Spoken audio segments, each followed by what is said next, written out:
Welcome to the June 25th, the Council Informational, and we'll begin with a staff report by Deb Rowland. Good afternoon, Sioux Falls City Council. Just a couple of reminders today. At 7 o'clock tonight, there'll be a joint meeting with the Lincoln County, and it'll be at the Lincoln County Courthouse in Canton. And then also just to let the council know that we're working through the Granicus learning curve, and we hope to go live, if not in late July. We anticipate that being the first week in August. But working through the uniqueness of the software and coming up to speed on that. Look forward to a great report to you. Also, just an update on the election expenses. I think with super precincts, we're going to be able to hold our expenses to about $12,000 to $13,000. So that's that did help us recover quite a bit and save some money with those precincts. Thanks. Thank you, Deborah. Mayor Munson, did you have any? Bob, I have a question for Deb. Go ahead. Yeah. We're going to Canton tonight. Is there any provision in law that allows us to have a conference call or anything? And in the future now I'm talking about, of course.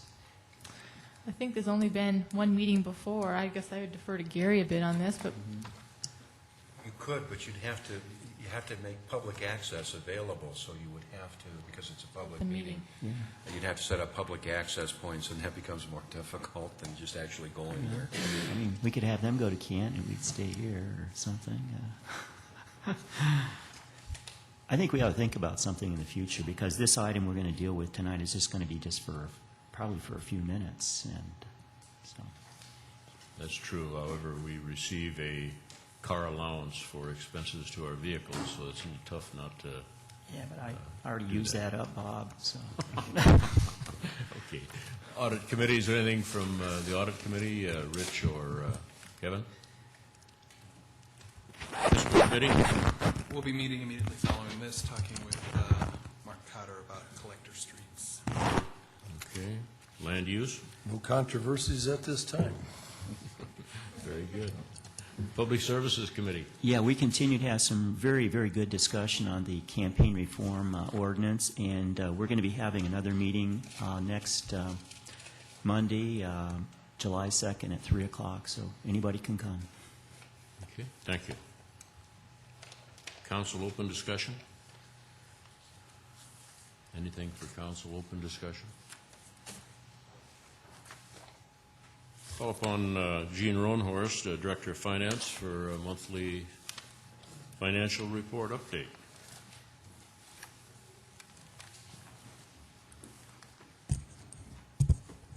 Gene Roanhorst, Director of Finance. First thing I want to draw to your attention, you should have, I think you had them at your desks, the CIP as proposed by the mayor, and the other capital expenditure program as proposed by the mayor. They should be, these books should be on the internet tomorrow. We're thinking they should be, otherwise be on Wednesday. And one a little bit newer approach, we have CD-ROMs. If you're interested in getting any of those, give us a call. We'll get one to you if you want to do it that way. Because they are pretty lengthy as far as what needs to be downloaded. This month we're on the monthly financial statements. We're trying to focus a little bit on sales tax. And sales tax, the sales tax fund, and trying to boil it down to one piece of paper, if you had a chance to look at it, it's not easy to do, and we may have some more work to do on it, but this would be a new page that we would be adding to the fund, or to the report. There are a couple of numbers. If you want, we probably should take the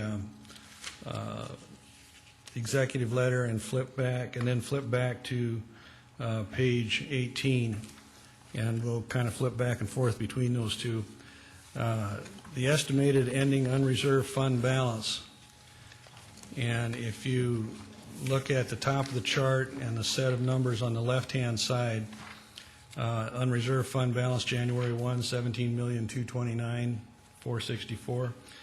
The number that you want to concentrate on really is the $1,261,000, the bottom line number there. That is, the question always comes up when we supplement the CIP budget. How much do you have left? Well, there's the number. It'll be there every month of what you have left, $1,261,000 right now.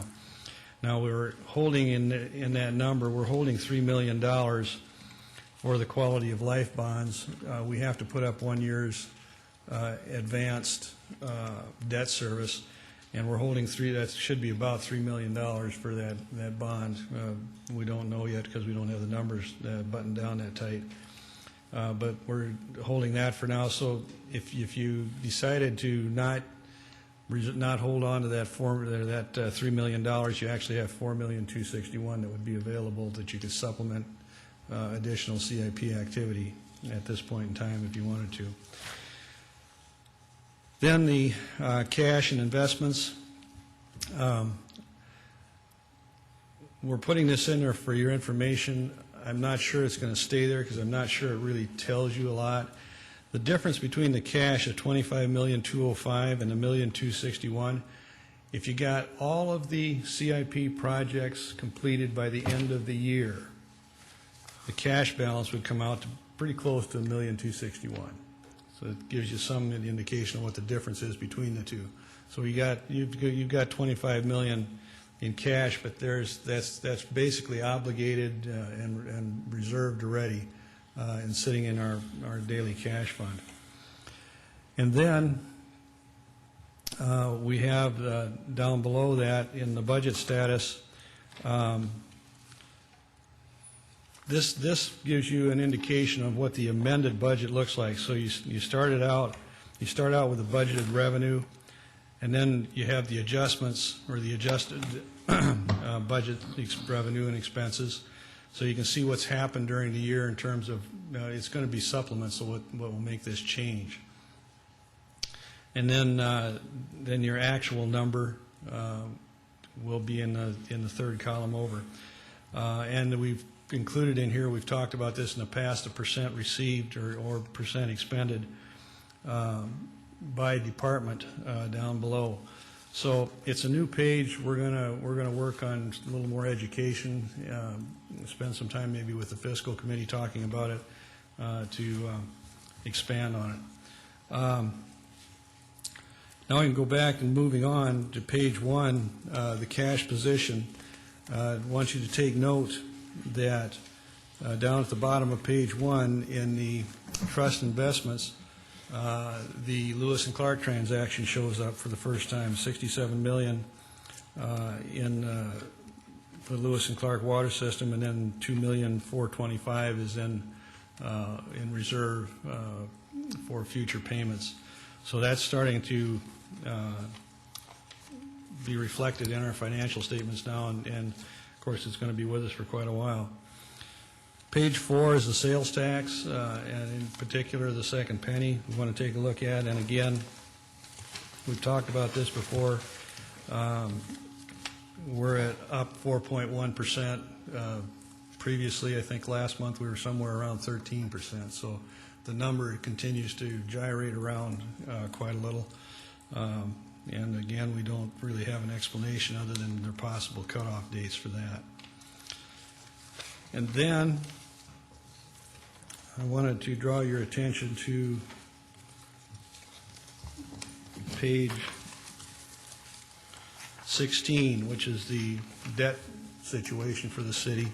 And this is all the debt. And draw to your attention, if you move down the left-hand side of the page about halfway down, you'll note the water department, and the Lewis and Clark bonds are showing up there also, $70 million. One thing I wanted to point out in the coupon section, it says $375 to $550. This is the actual coupon that we're paying on the bonds. We sold the bonds at a premium, so the effective interest rate is lower than that. This is our $447 for the $65 million, and then the $375 for the other $5 million. But they're showing the coupon on here, so that's the difference between bonds. This is the way it is handled in the comprehensive annual financial report. What we may try and do is just plug in somewhere in this thing yet the effective rate. In the comprehensive annual financial report, we have to report the average rate remaining on a bond. And like if you looked at the bonds that were issued here, there were serial bonds, and the rates start out low on the short end, and they climb up to over 5% or right at 5%. But the average is still 473. And we don't want to change that average every year. That really wouldn't tell you much, so we're trying to figure out how to best work the rate in here and still have it be meaningful information. That is all I have on the report. I'll be trying to answer any questions if there are any that I might. Questions for Gene? Very good. Thank you, Gene. At this time, I'd like to call upon Mike Cooper to introduce Global Spectrum. Good afternoon, Mike Cooper, Planning and Building Services. Today we're pleased to provide you with an introduction to our new management team for the Convention Center, which includes Global Spectrum along with the Sioux Falls CBB. And today we have a brief overview of what this team is going to be doing in the future for us. They have already been working with us very closely on a transition plan. The new management team will take over officially July 1st of this year. There's been a lot of work already taking place since we've made our final selection. And today I'm going to start out by introducing Dean Dennis, who is Vice President for Business Development and Client Relations with Global Spectrum. Thank you. Good afternoon, Mr. Mayor, members of council, media, city staff. Thank you very much for the opportunity to present in front of you today and give you an idea of an overview of who Global Spectrum is and what we think we presented that allowed the city to make the decision they did to bring us to your city. We're very proud to be here, and we thank you for the opportunity. Our team today consists of Brett Mitchell, who's a regional vice president. Brett will be the overseer day-to-day of the operation here from a regional perspective. He's based in Overland Park, Kansas. General Manager, Scott Kavanaugh. Scott comes to us from Des Moines, Iowa, via Overland Park, via lots of other places. I think he just keeps getting kicked out, and we keep kicking him around the country. Just kidding. And finally, the last kind of member of our team is Terry Ella Schmidt from the Convention and Visitor Bureau. And they're a very integral part, and we want to explain how that part works and how we work it really in all of our centers around the country. I happen to be a South Dakota native, grew up West River. I'm on the other side, little town of Kadoka. My parents are ranchers in Belvedere. Still have a lot of family over there, and so while this isn't home, it's good to be back in the home state. If I could have the next slide. Again, the folks that we have here, Brett, Scott, and Terry. Go to the next one. Just real briefly, our company, Global Spectrum, is a subsidiary of Comcast Spectacor, as is Ovations, which is the food company that will be doing the food service along with us. Comcast Spectacor is a subsidiary, again, of a company called Comcast Cable. They serve about 20 million customers, cable TV, throughout the country. We own the Wachovia Center and Spectrum in Philadelphia, the 76ers and the Flyers of the NBA and NHL, along with some other pieces that fall under Comcast Spectacor. So we have a very broad and deep set of resources that we bring to Sioux Falls through our food company. We also have a ticketing company called New Era, and we have a company that sells naming rights, pouring rights, and other sponsorships in our facilities called Front Row Marketing. And in this case, those aren't part of this deal. It's just Ovations and Global Spectrum that will be providing services to Sioux Falls. We manage 66 facilities around the country, 22 convention centers, 31 arenas, 5 stadiums, and you can read the rest. We happen to really found ourselves a real specialist in these secondary markets, and we do a lot of business in convention centers around the same size, Des Moines, Overland Park, St. Charles, Missouri, and a number of other facilities around the country. We began in business in 2000. It was a company that was purchased going back to 1995. So really our company's been in business since 95 and have grown really from 5 accounts in 95 to 66 facilities today. There are a couple of things that I think really set us apart when we came into Sioux Falls. And I think one very important piece that we do in all of our buildings is really your mission is our mission. We're here to carry out what you want to see done with your facility. And we saw a real opportunity to take your facility that's now 10 years old to an entirely different level. We have proven successful CVB relations and the way we operate within the selling aspect of CVBs. We're really community involved. The people that live here, work here, live here. The majority of the people that will be working at the facility will come right from Sioux Falls. We're very active in making the phone ring. We don't expect people to call and look for business. We expect to go out and get it. The other piece of it is really booking the right business. We say up there, but it's really, we have a very flexible approach towards booking business, and we've been very successful in really driving the deficits down and increasing revenues in facilities wherever we manage. Next slide. Again, we're talking about meeting the CVB's objectives. But one of the real opportunities we saw here was really to drive the destination of Sioux Falls into the facility. We felt like there was an opportunity really to not just be the center itself and what it is, but really bring the city into it, visitor information and opportunities, to be more of a convention center and not just a civic center. Really creating a seamless approach with the Bureau to do that, to drive that business, and really make it a real contributor to the entire hospitality community, and not just to the hotel on the site, but really the entire community. One of the things we really try to do in the community, and I'm going to let Brett talk a little bit about this, is really how do we partner, how do we come into a community, and what do we see as the opportunities is based on the previous slide. Brett? Thank you. It's good to be here. One of the things that we're really challenged with in every facility that we go to and every destination that we work with, how do we bring that destination inside the facility? So when people are inside the building, they experience the destination while they're there. And we see there's a great opportunity in the convention center. We want them to experience Sioux Falls when they're in the center. But also we want them to get outside of the center. We don't want to contain them in those four walls, if you will. We need them to be out in the community. We need them to experience the other venues in the culture. There's a tremendous amount of art in Sioux Falls, as you know. We want them to experience that so they go back with an understanding of the history of the culture. They go back with that Sioux Falls experience, and it leads to future business. Word of mouth passes. It leads to additional tourism. That's why our partnership with the Convention and Visitors Bureau is so key for us. What we really try to do is to work with the Bureau and create what we call the win-win-win, which basically, in a simplified manner, is the Bureau and the hospitality community needs to win. There needs to be a significant economic impact that comes in with the groups. The building needs to win. We need to drive sufficient revenues to keep the deficits down in the facility. We understand that role. And thirdly, the client needs to win. The client needs to have a good experience. They need to feel value for their purchase, and that's what we're charged with. That's what we have success doing throughout the venues in the country that we work for.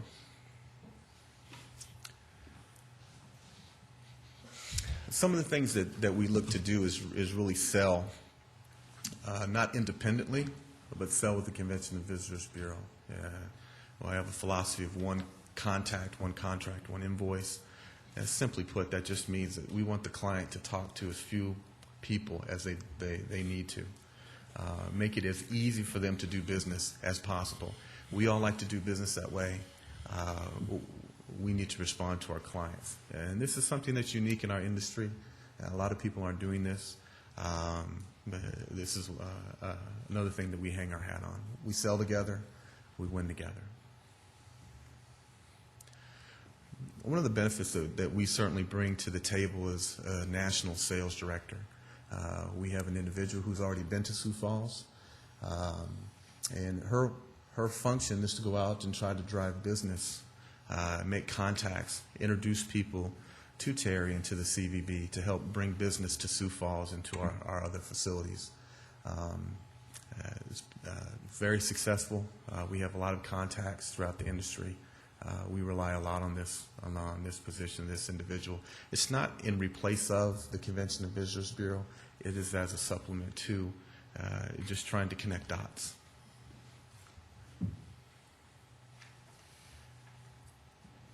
And again, we see a great opportunity to enhance the facility. And we know there's a 10th anniversary coming up. We have some pretty aggressive plans that we'd love to work with you on. Just turning the atmosphere and turning the convention center visually into a Sioux Falls experience.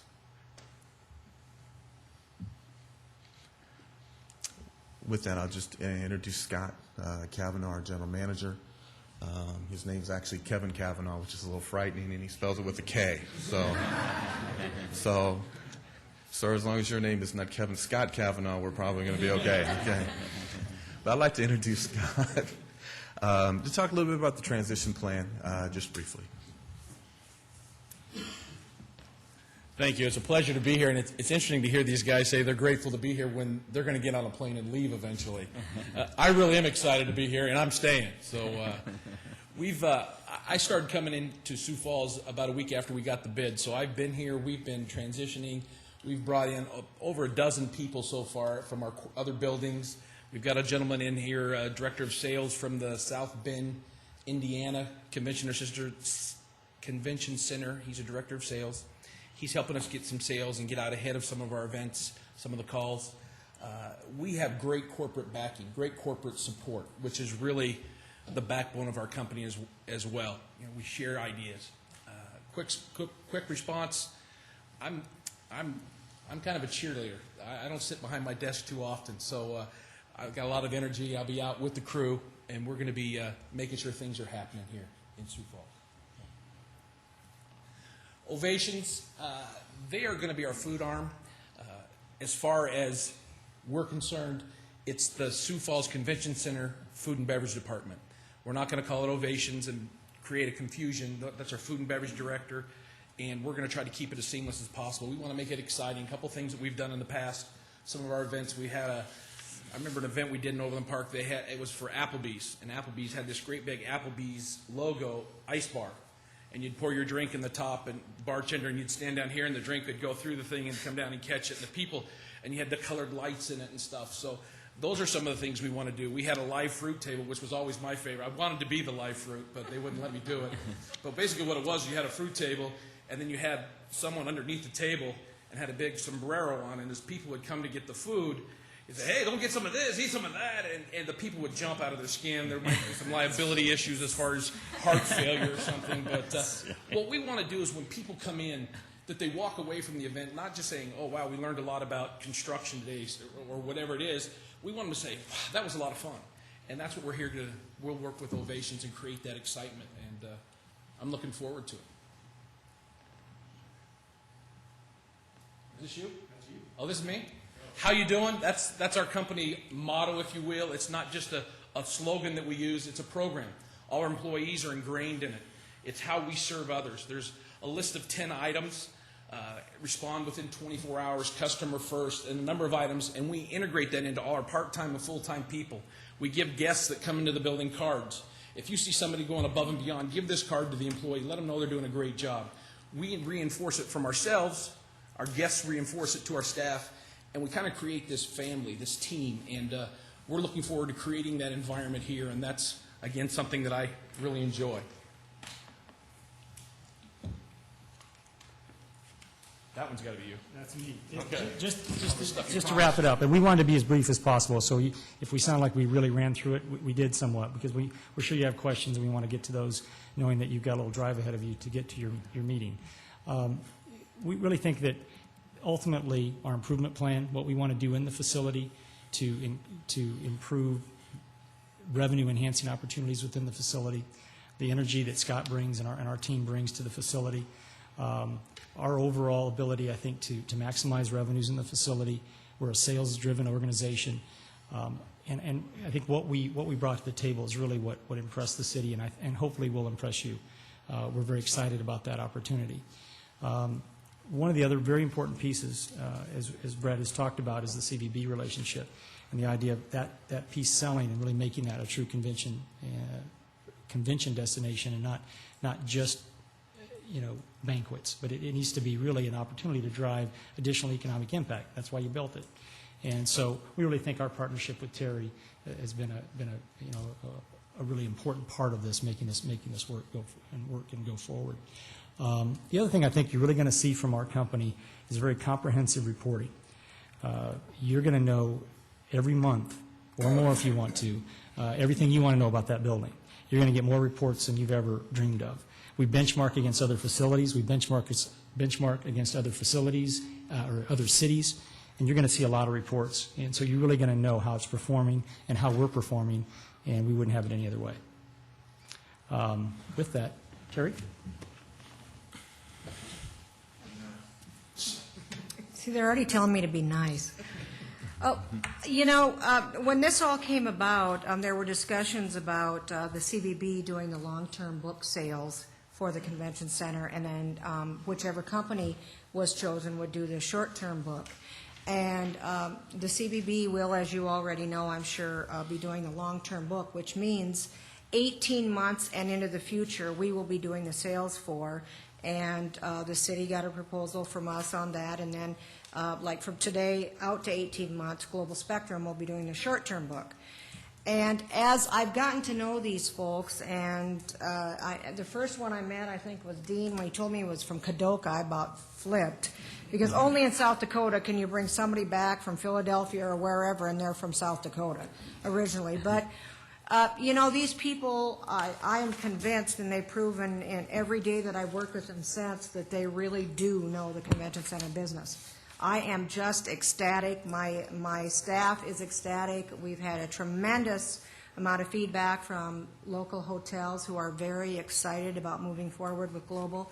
They talk the talk about real convention center business, but they also, and I've seen them do it because they've been living in my office part of the time, they really do walk the walk. They know how to get right in there. I mean, they're on phone calls right now. They're doing it. The enthusiasm, the passion for what they do, and already the knowledge about our community has been really impressive.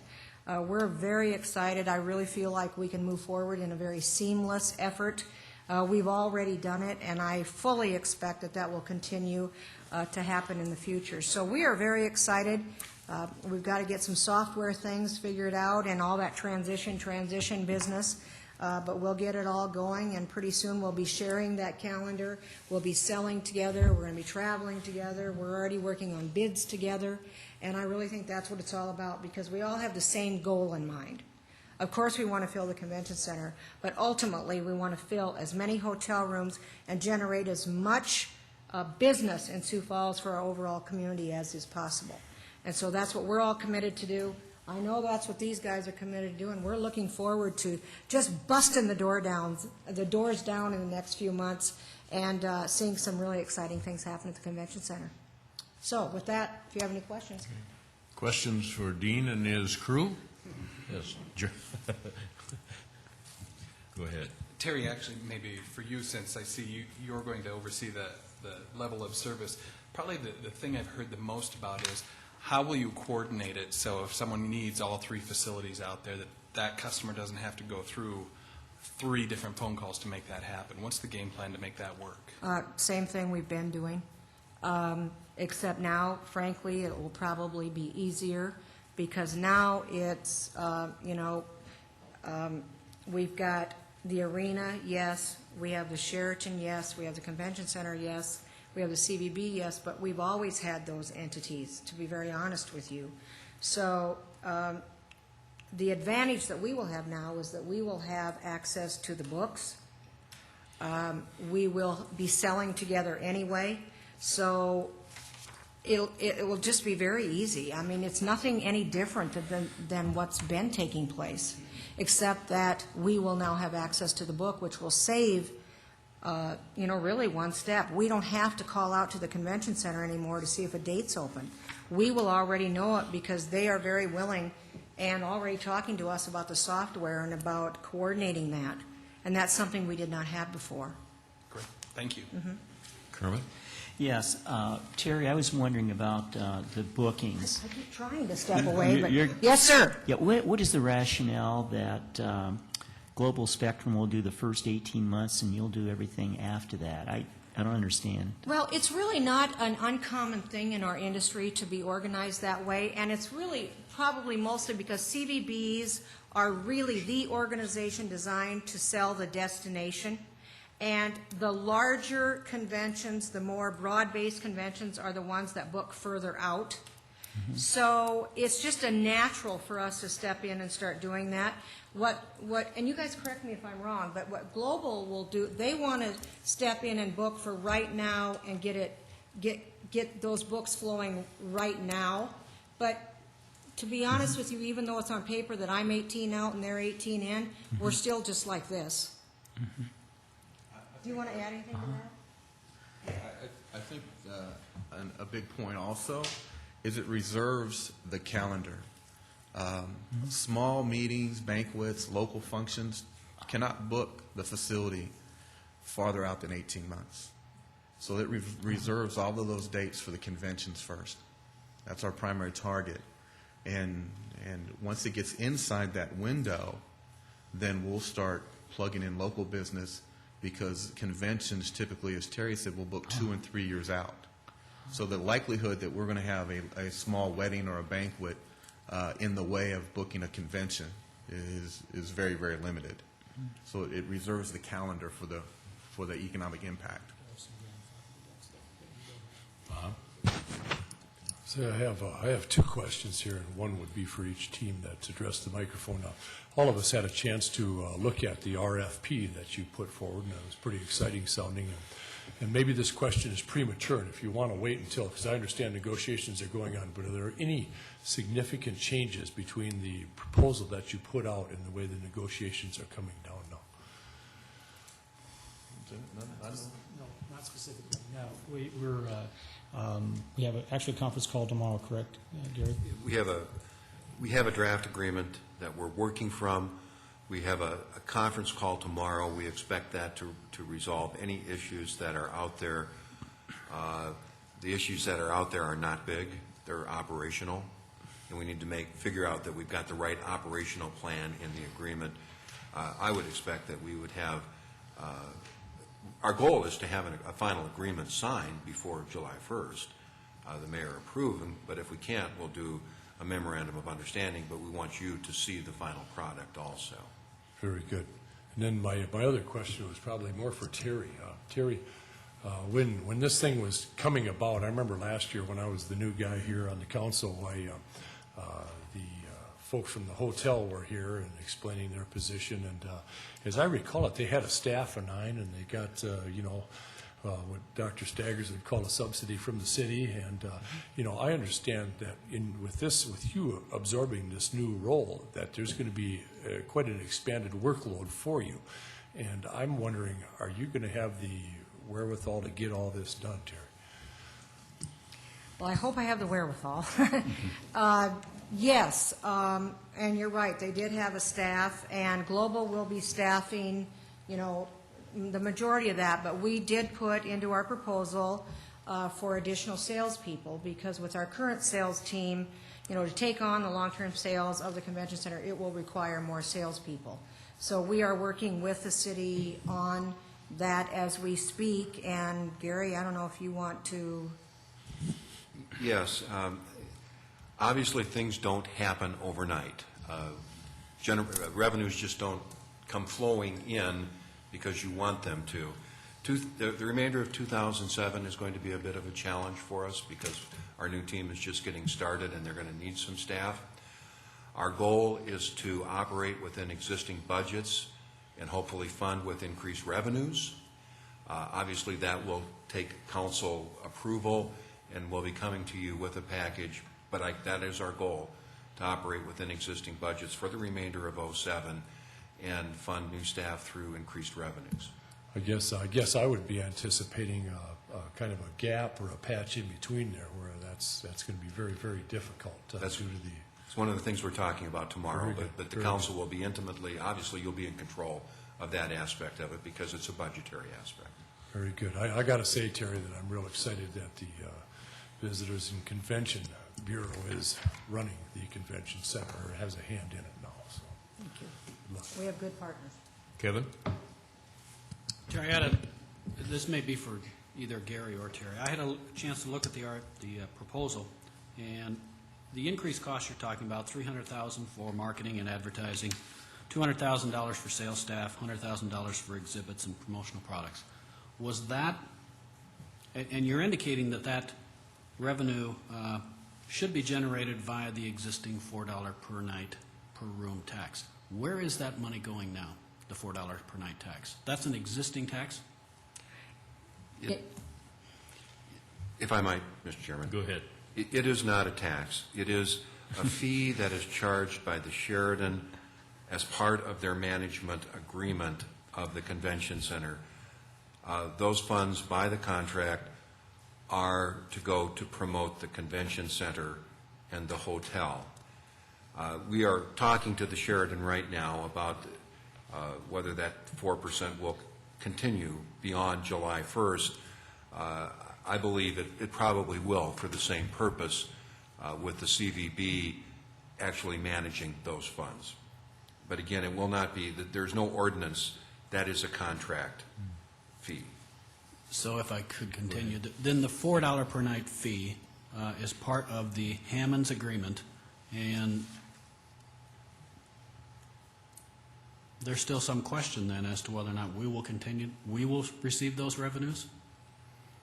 We have never received those revenues. Those have always gone to Hammonds, but we're hoping, we've had preliminary discussions about continuing that contract with Hammonds for the charging of the 4%, the funds to be provided to the CVB for promotion of the hotel convention center complex. Well, let's assume another week goes by and we haven't revised that contract, then what? The fee expires July 1. And what happens to the CVB funding source? The CVB is going to be pressed for the remainder of '07. We know that. We are talking about different ways to fund the CVB for the remainder of '07 and into '08. But again, we have great hope that revenues will increase with our new manager and city's revenues with our increased shares, which will then be able to roll over into the '08 budget. But '07 is going to be difficult, and we'll be talking to you about that. Just one more question. Do we have any reason to believe that that $4 per night fee will not be negotiated, that we will not have that come July 1st? The Sheraton actually approached us about those negotiations. We did not approach them, and we are certainly receptive to those negotiations. Thank you. Vernon? Gary, what does that $4 per room night fee generate in a year? Do we know? About $200,000. Any further questions of Dean and his team? Kermit? Yes. The contract, how long is that going to be for now? The contract will be for 5 years. 5 years. And I can't recall the subsidy that we're going to guarantee for. We're in the process of creating a first-year budget and a stub-year budget for this from July to the end of the year. And we're in the process of developing that and determining that. The actual cost of what it's going to be to operate is not yet completed. We're generating an additional dollars, but this is such a different contract and different way that from the hotel operating, it's a very different contract. So it won't have in an actual subsidy guarantee. There won't be a bottom line guarantee as part of the agreement. So you'll just maybe take a percentage of a profit or something? No, we're paid a base fee for managing it. And I guess that's what I wanted to know, how much. We're paid $108,000 a year. $108,000 a year. The convention center will have a budget. Our expectation that is at some point in time in the future is the revenues will match the budgetary expenses. That's a goal. Again, that doesn't happen overnight. A subsidy, yes, there will probably be a subsidy in '08, but those numbers, because Global is very new to this, we're working very hard to put those numbers together, so they'll be seen in the '08 budget. The city should have some confidence, too, that we manage centers around the country and meet our budget in every one of them. We have some where we actually make a profit. In fact, Overland Park, Kansas, we do what, Brett? About $500,000? About $500,000 profit. But all of them are managed within what the budget is that it's presented to the council and that you all will be approving. Because, I mean, I don't know about my colleagues on the council, but that's my preference, is not to have the subsidy and you get a % of the profit, to maybe encourage making more money. Yeah, we do have an incentive, but it's based on a benchmark of performance that may or may not include a subsidy. Because of the type of agreement this is, it involves the IRS, so therefore we can't be incentivized on the bottom line. So it's a little bit tricky. Gary can probably explain a little bit more of that. We get into that public-private partnership. We have to remember the convention center was built with tax-free bonds. So the type of management agreement that we must have for our manager is defined for us by IRS regulation and federal law. Which basically means we can't be incentivized on the net profit. We can be incentivized on a growth in your revenues or a decrease in your expenses, but not on both. It can't be on the bottom line. So we will have a structure for making sure that Scott's doing everything he can to drive revenue. Dee? I guess I just always think in these kinds of conversations, I mean, we own the facility ourselves. Our city owns the facility, and so I actually personally do not look at it as a subsidy. I look at it as a management fee, and so I'm just going to differ with the semantics here. Okay. Any further questions? Thank you very much. We look forward to working with you. Thank you for having us, and we're really proud to be here. Thank you. Good. Anything else before the council for open discussion? If not, we've had a request to go into executive session for a contract negotiation, I believe. No, this is litigation issue. Litigation, I'm sorry. Okay. So we'd ask that the room be cleared so we could go into executive session.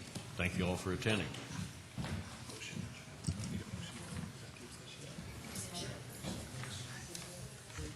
Good luck. Good luck to you. Hey. Yeah, well, I hope so. That's all. The bottom line, really. Hey, Terry. Oh, you bet. You bet. Thank you for everything you do.